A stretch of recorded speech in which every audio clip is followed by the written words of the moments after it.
Well, I guess this is what you'd call a formative experience. One of the reasons why I got into 3D printing was because I thought it would be an incredibly useful tool for making project parts. And yeah, it is. At the time, I was dabbling in custom PC water cooling, but aside from that, over basically the last 2 decades or so, I've tried my hand at everything from renovation projects, electronics, programming, machining, you name it. And between all those disciplines, I'm starting to see some common patterns that seem to determine how well a project turns out. My next project is going to combine a bit of everything, and I'm already thinking about how I'm going to approach it. So for me, I think this is a good moment to recap the things that tend to sabotage a project and the ones that make it successful. Yeah, you do you. One of the trickiest things to find a good balance for is getting started. It's easy to get lost in research and trying to solve problems before you even encounter them, because to me, that part is actually super interesting. But on the other hand, if you're just starting to something without knowing what you're getting into, you're not going to have a good time either. This is a delicate balance to strike, and knowing how much research you have to do before diving into a project isn't something that has a universal formula.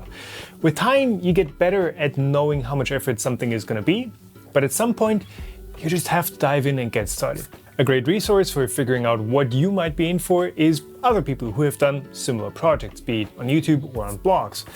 It will most likely be that those folks will not be doing the exact same thing as you are planning to do, but it will give you at least a feel for what you should be preparing for. I do enjoy that whole process of researching and preparing for something, but when it comes to doing the actual project, I find it much more satisfying to jump into something and solve problems as they come up. When you start out, you don't know what you don't know, and being just a little bit naive intentionally about what you're trying to do is often a good way to get started. You do have to start somewhere. Now, you should still consider what challenges you might run into, whether that is with manufacturing, programming, or solving some sort of, kinematics issue. Before you start, try and identify those things. You don't have to have a plan of how exactly you're going to solve them yet, but you should have a rough idea of how you're going to approach solving them. Spending that little bit of extra time before a project will make it much easier to gauge how much effort a project is going to be, and it can help you assemble the resources you're going to need to push through it. And resources are not just tools, knowledge, and skills, but they're also people who might have those things. So ask for help. There's no shame in doing that. And I've run plenty of projects into the wall because I thought I would have to solve everything myself. Makerspaces, of course, are a great opportunity to talk to similarly minded people. And one of the things that I have often run into with some of the earliest projects during school or university was trying to do everything at the lowest cost and from the cheapest components possible. Of course, growing up, typically you don't have a lot of money, but if you look at the bigger picture, some problems can be solved much more efficiently if you either have the right tool for them or use the correct ingredients for them, instead of trying to make the absolute cheapest option work for you. And in the business world, that is just what venture capital is. It's somebody else's resources you get to use, somebody else's money you get to spend. Asking your parents, relatives, or friends for their help with buying the materials or tools is not only something that is going to push your project forward because it makes it easier for you, but it also now involves someone else who then has a stake in the project and will give you feedback about whether the thing you're doing actually makes sense or not. Thankfully though, challenges like manufacturing capabilities have mostly been solved today. Options like tool rentals are a thing now. Makerspaces, of course, often have much more advanced capabilities when it comes to CNC, laser, and 3D printing work. And for everything you can't manufacture yourself, services like today's sponsor, JLC 3DP, can fill that gap. JLC 3DP offers the whole range of 3D printing options, be it regular SLA and FDM with a wide range of materials to choose from and starting at just 30 cents per print, all the way up to nylon SLS or stainless steel SLM. Manufacturing can be as fast as 48 hours, you can track the entire process online, and so far I've always been surprised by how fast parts get made. There are up to $60 in coupons for new users through the link below, and if 3D printing isn't enough for you, JLC CNC also offers machining from billet steel, aluminum, or high-performance polymers. I know that building your own CNC router is quite a popular type of project, but if you want to do that right, I think it's quite easy to lose track of what you were actually trying to do in the first place. So do the smart thing and check out JLC 3DP and CNC for your high-end 3D printing and machining needs at the link below. Actually, have you ever tried making your own PCBs with toner transfer? Yeah, I did. I learned a lot, but now I just order everything from JLC PCB, which allows me to focus more on the project and less on the side quest. Though that's totally okay if that's why you're doing a project. But the question of why is something that you should be aware of before you start a project, because it changes how you approach so many things. I would say there are two main categories of why you're doing a project. The first one is doing something that you saw that you think is interesting and you want to learn more about it. In that case, it's totally fine to dive into whatever side quest you might run into, and from the start, the intent most likely isn't to create a functioning product. The other extreme, visualized by me moving the camera over into an extreme spot, would be dealing with a problem that needs solving right now. But maybe I wouldn't even call that a project in that case, more of just a task. In that case, you don't really get the luxury of experimenting and dabbling in things that look interesting to you. The focus needs to be on getting the thing done, that's it. In the real world, projects usually lie somewhere between those two extremes, and you might have a rough idea of whether it is that you want to build something that you then actually use, or whether you're just dabbling into it because you find it interesting. Knowing where exactly on that scale your project lies doesn't matter as much as just spending those 5 minutes to think about why you're doing something before you get started. Because every project I've done so far eventually reaches a turning point where it's up to me to decide whether I just want to get it done and move on, or I want to spend more time and explore more of what I've already built at the expense of delaying getting the project, quote unquote, finished. No project ever is truly done. Or even having to acknowledge that yes, this project has served its purpose of allowing you to explore a specific topic, and whatever product you thought you were building is just not going to happen. Cut your losses, repurpose the parts and move on, because in that case, trying to finish the product is neither what you really set out to do, nor is it going to be fun to do. It's going to be work, and if you didn't set it out to be work, then it's not really what you should be doing. A good first step is often building a prototype. That might not always feel like efficient use of your time, because you are essentially building something that you do not intend to put into service. However, a prototype is not meant to be something that you actually end up using. It's meant as a learning platform for you to figure out what the quirks of your ideas are, what problems might pop up if you do want to build the real thing, and most of the time it is actually cheaper, faster, and more resource efficient to just build something that focuses on the very minimum aspect of the novel ideas that you're trying to implement, with the intent of then scrapping that prototype and then to take those learnings to build the final one right, even on the first try maybe.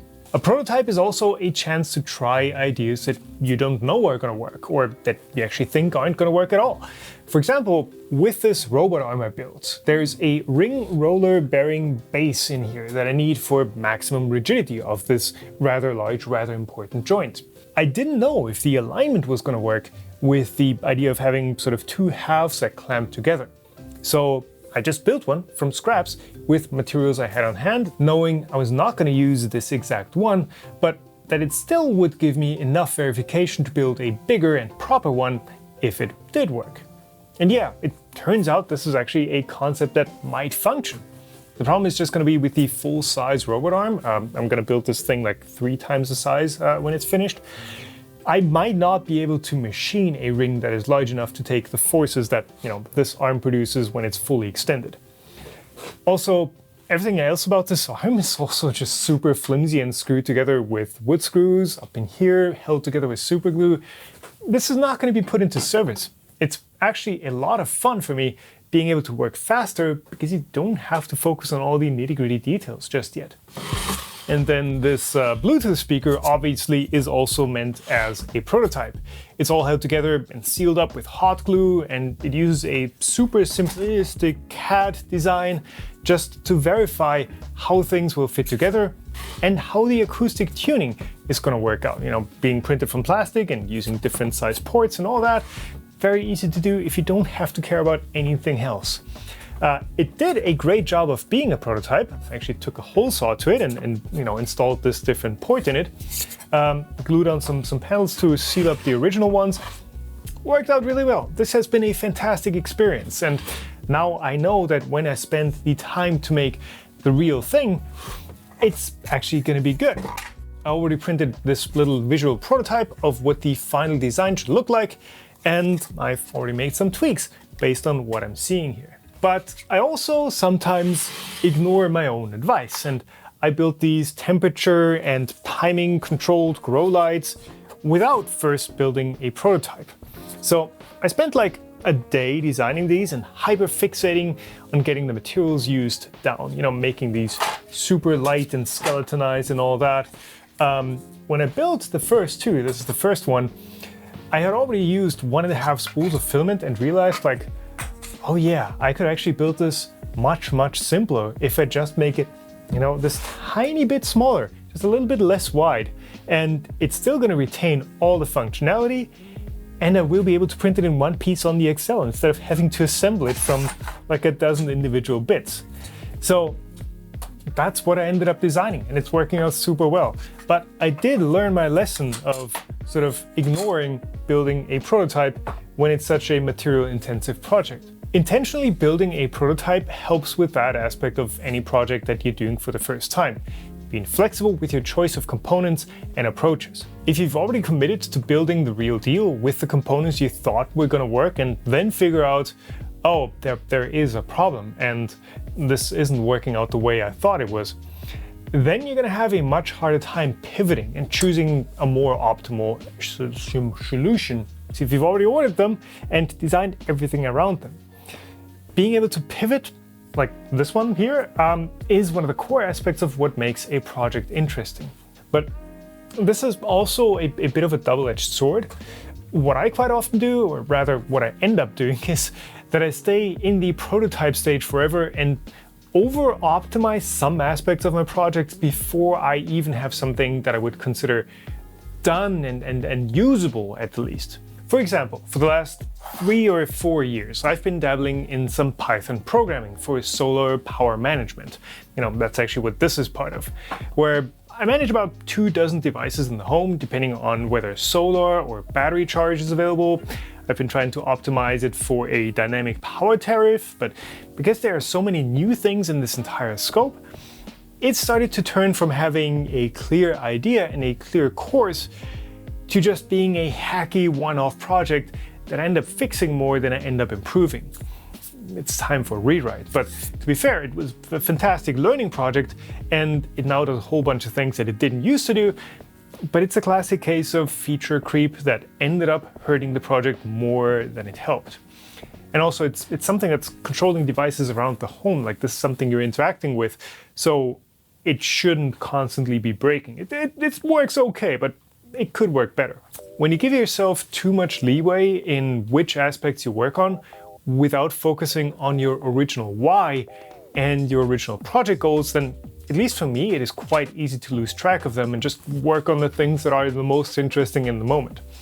Again, that might be fine if your goals are to just learn and explore, but most often you're doing a project because you want to solve some sort of a problem that you have, and you shouldn't lose track of your solutions actually solving those problems. For the long-term success of your project, it is often smarter to step back and reduce the features you're trying to implement. Of course, that makes the project less cool, but hey, you're actually then going to implement them well, bug-free, and in a way that is still going to be usable 5 or 10 years down the road.